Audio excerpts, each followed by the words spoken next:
Hello, fifth graders, and welcome to Language Arts for Today. For today, you will need, as usual, your copy of Little Women, and then potentially paper or pencil. A lot of you guys have found that when you're writing down answers as you go, or even writing yourself notes saying the answer to question one is on page 32 in the second paragraph, it's helping you when you go back to do your homework assignments, especially if you're thinking about quotes and you notice a really nice quote that you can check. So, go ahead and get those things and then come on back and we're going to get into today's lesson. As usual, fifth graders, we're going to start by talking about our answers to our homework assignment. And then we'll look at today's. So this is for chapter 7, the ones that you guys had on Friday. So number 1, why did Amy get in trouble? Amy got in trouble for bringing contraband limes to school is the correct answer. To which theme might this relate? Again, I keep referring you back to those background notes, but this is going to be relating to the theme, the importance of living a virtuous life, right? And we see that in this case, Amy choosing a perhaps unvirtuous choice led to negative consequences for her. And so seeing this connection that not always, but often virtue is rewarded and not using our virtues has consequences. 3, which of the following was one of Amy's punishments? This first one here, Amy was struck on her palm. 4, why didn't Mrs. March like Amy's punishment? Mrs. March didn't like her punishment because she didn't approve of corporal punishment. Remember, corporal coming from that Latin word corpus, meaning body. So corporal punishment is a punishment that occurs on the body. 5, why wasn't Mrs. March sorry about Amy's loss? Mrs. March told her she had broken the rules, so Amy did deserve a consequence. So she tells her, I'm not sorry that you had a consequence. I just didn't really like the type of consequence that you got. So she thought that Amy deserved a consequence for her breaking the rules. Number 6, what did Mrs. March say that Amy needed to correct? So our complete answer, Mrs. March said that Amy needed to correct her conceit. Conceit is the noun form. Conceited is an adjective. So for some of you guys, you said that she needed to correct her conceited, and really what we want to say is conceit. And remember, if you are conceited, if you have conceit, it means that you think too highly of yourself, okay? Kind of related to our hubris definition, though remember, hubris needs to have a downfall associated with it. And right now, Mrs. March is really just talking about that Amy thinks a little too highly of herself, is kind of stuck up and too into herself. And 7, which of the following sentences correctly uses the word ignominious? And so remember, this is humiliating, very, very embarrassing to the point of shame. So which of these would correctly do it? Her failure was especially ignominious because it had been broadcast on live television. So especially humiliating to have that broadcast on live television. So for today, our questions. Number 1 asks, where did Amy want to go with Joe, Meg, and Lori? 2, what does Amy tell Joe on page 77 that is an example of foreshadowing? Remember, foreshadowing is when the author gives us a hint about something that will happen later in the story. So what does Amy say that's an example of foreshadowing? 3, how did Amy get back at Joe? 4, where were Joe and Lori going when Amy followed? 5, why was Joe so penitent? This is one of our vocabulary words. I've defined it for you, but if you're penitent, it means that you're very sorry for something that you've done. You have regret about an action or something that you did and you feel badly about it, okay? 6, to which theme might this relate? And then 7, Mrs. March said that she and Joe were similar in what? So fifth graders, we're going to take a look as we're kind of talking about this at our objective, which again, this should be an extremely familiar objective as we're going through Little Women. I've asked you this, or I've brought this up as an objective often. Identifying theme evidence. I've said this in my videos. I've made special videos about it. I've also given you notes about it, but I really am still hoping that people are understanding that when we talk about themes in Little Women, we're talking about 3 in particular that I've brought up for us. So I'm not asking you to make it up. I'm asking you to pick one of these 3. So as you're looking at the answer to number 6, It should be one of these three choices. You should be picking one of the three that I've given to you, okay? So one option it could be is about societal expectations of women. Remember that at this time, women were expected to behave in a particular way that was considered ladylike. Okay, so does it relate to that? Does it relate to the importance of living a virtuous life? Okay, this idea that it's important to be virtuous and why? Okay, or does it relate to this third option, the relationship between money and happiness? And in my videos, right, I've been talking a lot about this idea that some of the characters think if I just had money, I'd be happier. And others keep bringing up this point of money is not going to make you any happier. And so this is kind of a question that's being posed. Is there a relationship between money or happiness? So when you're looking at picking an answer about themes, you should be picking one of these three and not anything else. Okay? Okay, so with that in mind, fifth graders, we're going to get into our books. So you want to make sure that you're opening up to chapter 8. Of course, remembering that you are following along as we go, and eyes on the page, because that's what's going to help you improve as a reader. So let's get going. So chapter 8 is titled Jo Meets Apollyon. And so Apollyon is a character in Pilgrim's Progress, and it's kind of this like monster that interferes with the main character of Pilgrim's Progress throughout, and keeps kind of bringing out the main character's bad qualities. And so you'll see that this connects to kind of what's happening in today's chapter with Jo. Girls, where are you going? Asked Amy, coming into their room one Saturday afternoon and finding them getting ready to go out with an air of secrecy which excited her curiosity. Never mind. Little girls shouldn't ask questions, returned Jo sharply. Now, if there is anything mortifying to our feelings when we are young, it is to be told that. And to be bidden to run away, dear, is still more trying to us. Those of you who are younger siblings maybe have had your older siblings refer to you in that way, and it is definitely upsetting to have your siblings referred to as like a baby or young or little. So some of you maybe know exactly what I'm talking about and what Amy's feeling. Amy bridled up at this insult and determined to find out the secret if she teased for an hour. Turning to Meg, who never refused her anything very long, she said coaxingly, Do tell me. I should think you might let me go too, for Beth is fussing over her piano and I haven't got anything to do and I'm so lonely. I can't, dear, because you aren't invited, began Meg, but Jo broke in impatiently. Now, Meg, be quiet or you will spoil it all. You can't go, Amy, so don't be a baby and whine about it. You are going somewhere with Laurie. I know you are. You were whispering and laughing together on the sofa last night and you stopped when I came in. Aren't you going with him? Yes, we are. Now, do be still and stop bothering.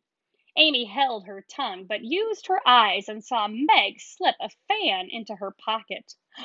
I know, you are going to the theater to see the Seven Castles, she cried, adding resolutely, and I shall go, for Mother said I might see it, and I've got my rag money, and it was mean not to tell me in time.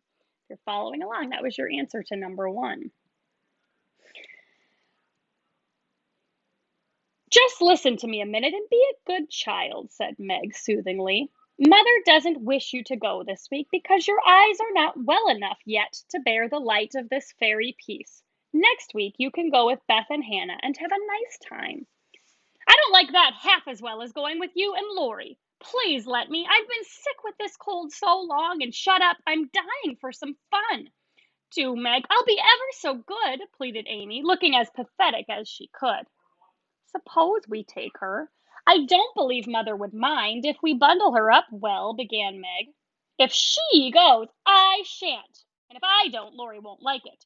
And it will be very rude after he invited only us to go and drag in Amy. I should think she'd hate to poke herself in where she isn't wanted, said Jo crossly, for she disliked the trouble of overseeing a fidgety child when she wanted to enjoy herself. Her tone and manner angered Amy, who began to put her boots on, saying in her most aggravating way, I shall go. Meg says I may, and if I pay for myself, Laurie hasn't anything to do with it. You can't sit with us, for our seats are reserved. And you mustn't sit alone, so Laurie will give you his place, and that will spoil our pleasure. Or he'll get another seat for you, and that isn't proper when you weren't asked. You shan't stir a step, so you may just stay where you are, scolded Jo, crosser than ever, having just pricked her finger in her hurry. Sitting on the floor with one boot on, Amy began to cry, and Meg to reason with her, when Laurie called from below, and the two girls hurried down, leaving their sister wailing. For now and then she forgot her grown up ways and acted like a spoiled child.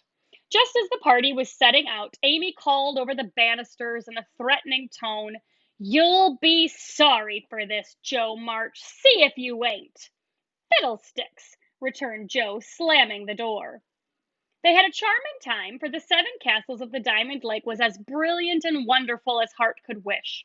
But in spite of the comical red imps, sparkling elves, and gorgeous princes and princesses, Jo's pleasure had a drop of bitterness in it. The Fairy Queen's yellow curls reminded her of Amy, and between the acts she amused herself with wondering what her sister would do to make her sorry for it. She and Amy had had many lively skirmishes in the course of their lives, for both had quick tempers, and were apt to be violent when fairly roused. Amy teased Jo, and Jo irritated Amy, and semi-occasional explosions occurred, of which both were much ashamed afterward. So remember, fifth graders, that question 2 is asking you to find an example of foreshadowing from page 77. And we've read pretty much all of page 77. So if you don't feel confident about the hint that was given to us about something that will happen in the future, you're going to want to go back and take another look at this page. Okay, we're at the bottom. Although the oldest, between her and Amy, the oldest, Jo had the least self-control and had hard times trying to curb the fiery spirit which was continually getting her into trouble. Her anger never lasted long, and having humbly confessed her fault, she sincerely repented and tried to do better. Her sisters used to say that they rather liked to get Jo into a fury because she was such an angel afterward. Poor Jo tried desperately to be good, but her bosom enemy was always ready to flame up and defeat her, and it took her years of patient effort to subdue it. Her bosom enemy, so this is referring to this kind of close enemy of Jo's, and it's not literal, it's figurative. So we're kind of learning what her big weakness is, what it is that is her big enemy, her Apollyon, you might say. And it's her temper, that she kind of gets into a fury and has an emotional response. And eventually she feels badly, feels penitent, to use that vocabulary word, but it takes some time for her.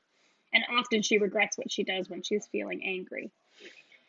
When they got home, they found Amy reading in the parlor. She assumed an injured air as they came in, never lifted her eyes from her book or asked a single question. Perhaps curiosity might have conquered resentment if Beth had not been there to inquire and receive a glowing description of the play. On going up to put away her best hat, Jo's first look was toward the bureau, which is kind of like a dresser. For in their last quarrel, Amy had soothed her feelings by turning Jo's top drawer upside down on the floor. Everything was in its place, however, and after a hasty glance into her various closets, bags, and boxes, Jo decided that Amy had forgiven and forgotten her wrongs. So Jo thinks, maybe Amy didn't do anything after all. There, Jo was mistaken. For the next day, she made a discovery which produced a tempest, which is like a very big storm. Meg, Beth, and Amy were sitting together late in the afternoon when Jo burst into the room looking excited and demanding breathlessly, "Has anyone taken my book?" Meg and Beth said no at once and looked surprised. Amy poked the fire and said nothing. Jo saw her color rise and was down upon her in a minute. "Amy, you've got it." "No, I haven't." "You know where it is, then." "No, I don't." "That's a fib," cried Jo, taking her by the shoulders and looking fierce enough to frighten a much braver child than Amy. "It isn't. I haven't got it, don't know where it is now, and don't care. You know something about it, and you'd better tell at once, or I'll make you." And Jo gave her a slight shake. "Scold as much as you like, you'll never see your silly old book again," cried Amy, getting excited in her turn. "Why not?" "Burned it up." "What? My little book I was so fond of and worked over and meant to finish before father got home? Have you really burned it? Said Jo, turning very pale, while her eyes kindled and her hands clutched Amy nervously. Yes, I did. I told you I'd make you pay for being so cross yesterday, and I have. So Amy got no further, for Jo's hot temper mastered her, and she shook Amy till her teeth chattered in her head, crying in a passion of grief and anger. You wicked, wicked girl! I can never write it again, and I'll never forgive you as long as I live. Meg flew to rescue Amy and Beth to pacify Jo, but Jo was quite beside herself, and with a parting box on her sister's ear, she rushed out of the room, up to the old sofa in the garret, and finished her fight alone. So we have our answer to number 3 now. And it's worth noting that when it's her book, it's not like a book that Jo bought or checked out of a library or anything. This is a book that she's writing. And at this time, there weren't computers, there weren't typewriters, or at least they didn't have a typewriter. I guess I should say there were typewriters. And she's writing it by hand. She's writing these all up by hand. So now that it's gone, there's nothing that she can really do about it. It's just gone. I mean, she has it in her head, but that's it. So we see this temper kind of building and growing, and she shakes Amy and hits Amy on her way out. The storm cleared up below, for Mrs. March came home, and having heard the story, soon brought Amy to a sense of the wrong she had done her sister. Jo's book was the pride of her heart and was regarded by her family as a literary sprout of great promise. It was only half a dozen little fairy tales, but Jo had worked over them patiently, putting her whole heart into her work, hoping to make something good enough to print. She had just copied them with great care and had destroyed the old manuscript so that Amy's bonfire had consumed the loving work of several years. It seemed a small loss to others, but to Jo it was a dreadful calamity, and she felt that it never could be made up to her. Beth mourned as for a departed kitten, and Meg refused to defend her pet. That's Amy, so Meg's not even standing up for Amy in the middle of all this. Mrs. March looked grave and grieved, and Amy felt that no one would love her till she had asked pardon for the act which she now regretted more than any of them. When the tea bell rang, Jo appeared looking so grim and unapproachable that it took all Amy's courage to say meekly, "Please forgive me, Jo. I'm very, very sorry." "I shall never forgive you," was Jo's stern answer, and from that moment she ignored Amy entirely. No one spoke of the great trouble, not even Mrs. March, for all had learned by experience that when Jo was in that mood, words were wasted, and the wisest course was to wait till some little accident, or her own generous nature, softened Jo's resentment and healed the breach. It was not a happy evening, for though they sewed as usual, while their mother read aloud from Bremer, Scott, or Edgeworth, something was wanting, and the sweet home peace was disturbed. They felt this most when singing time came, for Beth could only play, Jo stood dumb as a stone, and Amy broke down. So Meg and Mother sang alone. But in spite of their efforts to be as cheery as larks, the flute like voices did not seem to chord as well as usual, and all felt out of tune. As Jo received her good night kiss, Mrs. March whispered gently, "My dear, don't let the sun go down upon your anger. Forgive each other, help each other, and begin again tomorrow." Jo wanted to lay her head down on that motherly bosom and cry her grief and anger all away, but tears were an unmanly weakness, and she felt so deeply injured that she really couldn't quite forgive yet. So she winked hard, shook her head, and said gruffly, because Amy was listening, "It was an abominable thing, and she doesn't deserve to be forgiven." With that she marched off to bed, and there was no merry or confidential gossip that night. So in spite of Marmee kind of encouraging her to forgive Amy, Jo marches off and refuses to forgive her. Amy was much offended that her overtures of peace had been repulsed, and began to wish that she had not humbled herself, to feel more injured than ever, and to plume herself on her superior virtue in a way which was particularly exasperating. Jo still looked like a thundercloud, and nothing went well all day. It was bitter cold in the morning. She dropped her precious turnover in the gutter.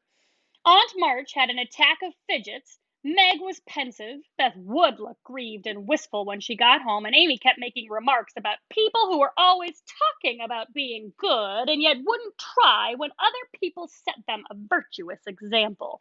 So she's kind of like, hint, hint to Jo, you say you're being virtuous, but you're not even trying, which probably isn't helping things at all. Jo's probably not feeling any more likely to forgive Amy as Amy kind of gives her a hard time. Everybody is so hateful. I'll ask Laurie to go skating. He is always kind and jolly and will put me to rights, I know, said Jo to herself, and off she went. Amy heard the clash of skates and looked out with an impatient exclamation. There! She promised I should go next time, for this is the last ice we shall have. But it's no use to ask such a crosspatch to take me. So we're kind of dancing around the answer to number 4. Don't say that. You were very naughty, and it is hard to forgive the loss of her precious little book. But I think she might do it now, and I guess she will if you try her at the right minute, said Meg. Go after them. Don't say anything till Jo has got good natured with Laurie. Then take a quiet minute and just kiss her or do some kind thing. And I'm sure she'll be friends again with all her heart. I'll try, said Amy, for the advice suited her, and after a flurry to get ready, she ran after the friends who were just disappearing over the hill. It was not far to the river, but both were ready before Amy reached them. Jo saw her coming and turned her back. Laurie did not see, for he was carefully skating along the shore, sounding the ice for a warm spell had preceded the cold snap. So it tells us that Laurie's sounding the ice. Sounding in this case kind of means like testing the ice. So what do you think he's testing the ice for at this point? Yeah, I mean, if you've ever skated here in Minnesota on like a lake or a river or a creek or whatever, probably not a river, but maybe like a creek, right? If it gets warmer, the ice starts to get thinner. And then if the ice gets thinner, then it makes it so that you can fall through. And once you're under the ice, it's a lot harder to get out. And so Laurie's kind of like testing the ice out to see if it's secure. I'll go on to the first bend and see if it's all right before we begin to race, Amy heard him say as he shot away, looking like a young Russian in his fur-trimmed coat and cap. Jo heard Amy panting after her run, stamping her feet and blowing her fingers as she tried to put her skates on. But Jo never turned and went slowly zigzagging down the river, taking a bitter, unhappy sort of satisfaction in her sister's troubles. So Jo's kind of ignoring her, but like enjoying the fact that Amy's struggling to get her skates on. She had cherished her anger till it grew strong and took possession of her, as evil thoughts and feelings always do unless cast out at once. I always love this description of Jo's anger, kind of like Gilgamesh's anger, actually, in terms of a connection, like talking about nursing his anger. And we're actually going to see that in another book in the future. But I love this description because it makes sense to me that sometimes when you let a feeling of anger or hurt or yeah, I guess anger at a sibling or maybe a parent or something or a friend, sometimes it gets so stuck that it's hard to get out of it. It seems like the hardest thing to get over your anger at someone when really it shouldn't be, right? Sometimes it's just an I'm sorry, I forgive you, but Jo had let it sit for so long that it seemed almost impossible for her to think about trying to make amends with Amy. So anyway, I like that description because I relate to it. As Laurie turned the bend, he shouted back, "Keep near the shore. It isn't safe in the middle." So what he's found is the middle of the ice is dangerous. It could break, and then they'd fall in. Jo heard, but Amy was just struggling to her feet and did not catch a word. Jo glanced over her shoulder, and the little demon she was harboring said in her ear, "No matter whether she heard or not, let her take care of herself." Laurie had vanished round the bend. Jo was just at the turn, and Amy far behind, striking out toward the smoother ice in the middle of the river. For a minute, Jo stood still with a strange feeling at her heart. This would also be probably foreshadowing. Then she resolved to go on, but something held and turned her round just in time to see Amy throw up her hands and go down with a sudden crash of rotten ice, the splash of water, and a cry that made Jo's heart stand still with fear. She tried to call Laurie, but her voice was gone. She tried to rush forward, but her feet seemed to have no strength in them. And for a second, she could only stand motionless, staring with a terror-stricken face at the little blue hood above the black water. Something rushed swiftly by her, and Lori's voice cried out, "Bring a rail! Quick, quick!" So it's Amy didn't hear, and she crashed through the ice, and so Lori's asking Joe to bring like a fence post or a fence rail. How she did it, she never knew. But for the next few minutes, she worked as if possessed, blindly obeying Lori, who was quite self possessed, and lying flat held Amy up by his arm and hockey stick till Joe dragged a rail from the fence, and together they got the child out, more frightened than hurt. "Now then, we must walk her home as fast as we can. Pile our things on her while I get off these confounded skates," cried Laurie, wrapping his coat round Amy and tugging away at the straps, which never seemed so intricate before. Shivering, dripping, and crying, they got Amy home, and after an exciting time of it, she fell asleep, rolled in blankets before a hot fire. During the bustle, Joe had scarcely spoken, but flown about looking pale and wild, with her things half off, her dress torn, and her hands cut and bruised by ice and rails and refractory buckles. When Amy was comfortably asleep, the house quiet, and Mrs. March sitting by the bed, she called Joe to her and began to bind up the hurt hands. "Are you sure she is safe?" whispered Joe, looking remorsefully at the golden head, which might have been swept away from her sight forever under the treacherous ice. So this word remorseful is very similar to penitent. If you're remorseful or penitent, it means that you're sorry for something that you've done. So remember, question 5 asks, why was Joe so penitent? And so this is all kind of talking about what happened that made her feel penitent. And she says she might have been swept away from her sight forever. So what does that mean if Amy had been swept away from her sight forever? Yeah, she could have died from what happened, right? If you get stuck under the ice, you can die. "Quite safe, dear. She is not hurt and won't even take cold, I think. You were so sensible in covering and getting her home quickly," replied her mother cheerfully. "Laurie did it all. I only let her go. Mother, if she should die, it would be my fault." And Joe dropped down beside the bed in a passion of penitent tears. There's that word again. Telling all that had happened, bitterly condemning her hardness of heart, and sobbing out her gratitude for being spared the heavy punishment which might have come upon her. "It's my dreadful temper. I try to cure it. I think I have, and then it breaks out worse than ever. Oh, Mother, what shall I do? What shall I do?" cried poor Joe in despair. "Watch and pray, dear. Never get tired of trying, and never think it is impossible to conquer your fault," said Mrs. March, drawing the blowsy head to her shoulder and kissing the wet cheek so tenderly that Joe cried harder than ever. "You don't know. You can't guess how bad it is. It seems as if I could do anything when I'm in a passion. I get so savage I could hurt anyone and enjoy it. I'm afraid I shall do something dreadful some day and spoil my life and make everybody hate me. Oh, Mother, help me. Do help me." So Joe's reflecting on this temper of hers and how she's really afraid that someday she'll do something really harmful and hurt other people, and people will hate her for it. "I will, my child, I will help you. Don't cry so bitterly. But remember this day and resolve with all your soul that you will never know another like it. Joe, dear, we all have our temptations, some far greater than yours, and it often takes us all our lives to conquer them. You think your temper is the worst in the world, but mine used to be just like it." This is our last question, is this number 7.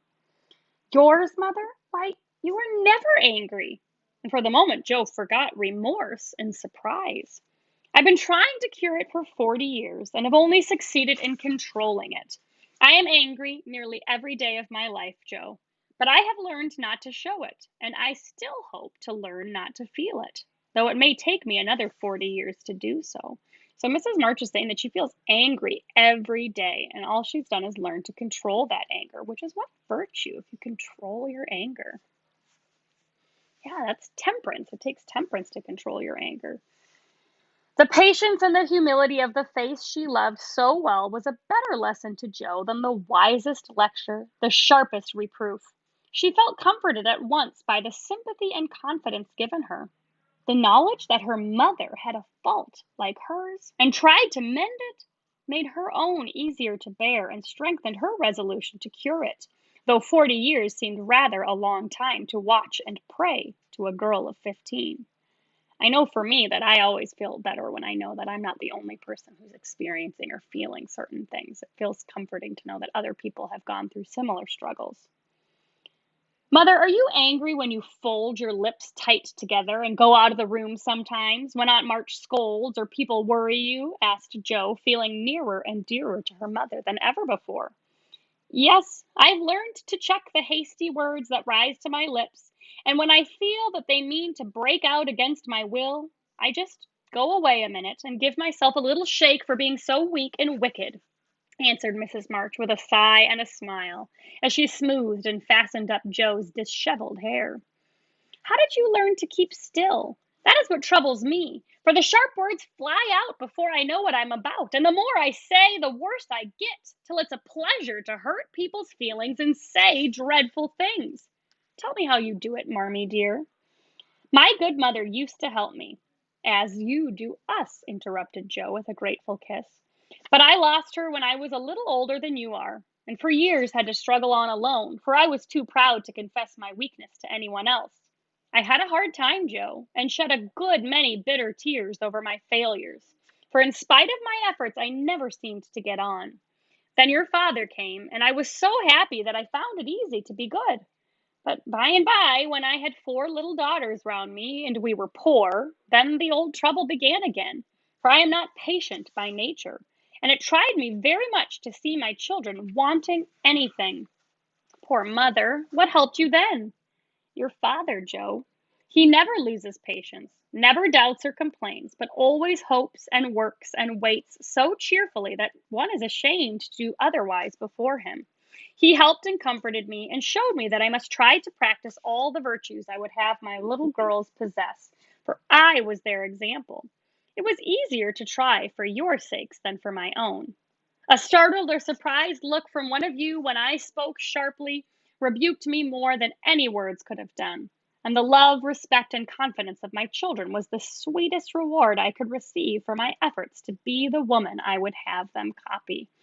It's interesting, right? That Mrs. March is kind of reflecting that part of what motivated her to try and use more and more temperance was that when she didn't, she could see that it hurt her children, that they were hurt by it. And so her virtue really led her to have happier connections, and when she was unvirtuous, when she used her temper, it made her sad to see her children hurt. Oh, mother, if I'm ever half as good as you, I shall be satisfied, cried Jo, much touched. I hope you will be a great deal better, dear, but you must keep watch over your bosom enemy, as father calls it, or it may sadden, if not spoil, your life. You have had a warning. Remember it, and try with heart and soul to master this quick temper before it brings you greater sorrow and regret than you have known today. I will try, mother, I truly will, but you must help me, remind me, and keep me from flying out. I used to see father sometimes put his finger on his lips and look at you with a very kind but sober face. And you always folded your lips tight or went away. Was he reminding you then? Asked Jo softly. Yes, I asked him to help me so, and he never forgot it, but saved me from many a sharp word by that little gesture and kind look. Jo saw that her mother's eyes filled, and her lips trembled as she spoke, and fearing that she had said too much, she whispered anxiously, Was it wrong to watch you and to speak of it? I didn't mean to be rude, but it's so comfortable to say all I think to you, and feel so safe and happy here. My Jo, you may say anything to your mother, for it is my greatest happiness and pride to feel that my girls confide in me and know how much I love them. I thought I'd grieved you. No, dear. But speaking of father reminded me how much I miss him, how much I owe him, and how faithfully I should watch and work to keep his little daughters safe and good for him. Yet you told him to go, mother, and didn't cry when he went, and never complain now or seem as if you needed any help, said Jo, wondering. I gave my best to the country I love. So she's talking about her husband being the best that she could give to the country, and kept my tears till he was gone. Why should I complain when we both have merely done our duty and will surely be the happier for it in the end? If I don't seem to need help, it is because I have a better friend even than father to comfort and sustain me. My child, the troubles and temptations of your life are beginning, and may be many, but you can overcome and outlive them all if you learn to feel the strength and tenderness of your heavenly Father as you do that of your earthly one. So again, they're Christian, right? So she's kind of referring to their religion helping them with working on becoming better people. The more you love and trust him, the nearer you will feel to him, and the less you will depend on human power and wisdom. His love and care never tire or change, can never be taken from you, but may become the source of lifelong peace, happiness, and strength. Believe this heartily, and go with all your little cares and hopes and sorrows as freely and confidingly as you come to your mother. Jo's only answer was to hold her mother close, and in the silence which followed, the sincerest prayer she had ever prayed left her heart without words. But in that sad yet happy hour, she had learned not only the bitterness of remorse and despair, but the sweetness of self denial and self control. And led by her mother's hand, she had drawn nearer to the friend who welcomes every child with a love stronger than that of any father, tenderer than that of any mother. Amy stirred and sighed in her sleep, and as if eager to begin at once to mend her fault, Jo looked up with an expression on her face which it had never worn before. I let the sun go down on my anger. I wouldn't forgive her, and today, if it hadn't been for Laurie, it might have been too late. How could I be so wicked? Said Jo, half aloud, as she leaned over her sister, softly stroking the wet hair scattered on the pillow. As if she heard, Amy opened her eyes and held out her arms, with a smile that went straight to Jo's heart. Neither said a word, but they hugged one another close in spite of the blankets, and everything was forgiven and forgotten in one hearty kiss. So fifth graders, I've really cued you to each of the answers except for really number 6. But remember, we're thinking, the conversations that I was having throughout this video are hopefully helping you as you reflect, on our objective of identifying theme evidence, okay? So again, remember that when you're identifying theme evidence, it should be one of these 3 themes that you're selecting, okay? And think about what we've been talking about throughout today's reading, particularly on this second part, okay? If you have questions, as always, let me know. Good luck, 5th graders. Can't wait to see your work.